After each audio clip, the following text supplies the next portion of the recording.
σε όλους ότι είμαστε η μοναδική εναλλακτική προοδευτική κυβερνητική πρόταση που έχει ανάγκη αυτή τη στιγμή ο τόπος μας.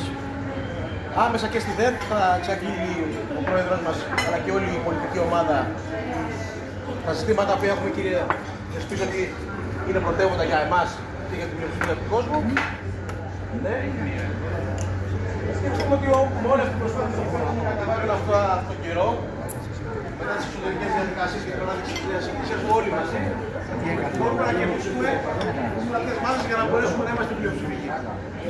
Αυτά από εμάς και δίνω το λόγο στην Ελένη Διαμαντοπούλου και πάλι σας ευχαριστώ που είστε όλοι εδώ και συγγνώμη που σας καθυστερήσαμε. Ευχαριστούμε πάρα πολύ. Είναι ένας ενδιαφέρον συνδυασμός ο εμπορικός κόσμος και οι δημοσιογράφοι. Και ο λόγος που ήρθαμε είναι ότι ήταν πολύ τραγική η επίσκεψή μας σε δύο σημεία στα Καμένα και εκεί δεν μπορείς να πεις βιάζομαι. Γι' αυτό σας ζητώ συγγνώμη. Είναι η τρίτη φορά που έρχομαι στην ΕΦΑΙΑ και θέλω να πω εξαιρετικά πράγματα ώστε να ξεκινήσει και η συζήτησή μας.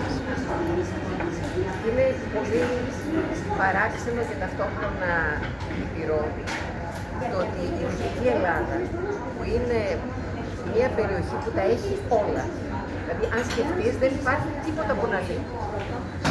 Γη έφορη, τοπίο καταπληκτικό, ιστορία, τουρισμός, λιμάνια, θάλασσα, βουνά, Ολυμπία και υπόλοιπα, δηλαδή δεν υπάρχει περιοχή που να έχει τα πάντα. Και σταθερά τα τελευταία χρόνια είναι κάτω από το μέσο όρο της Ευρωπαϊκής Ένωσης και το ΑΕΠ και το κατακεφαλή εισόδημα.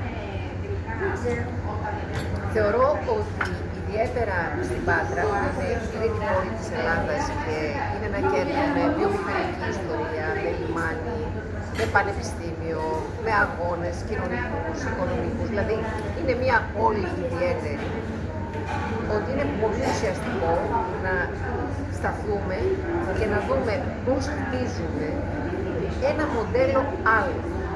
Γιατί η λογική κάνουν μια πολιτική για όλη την Ελλάδα δεν αποδείχθηκε ότι δεν λειτουργεί.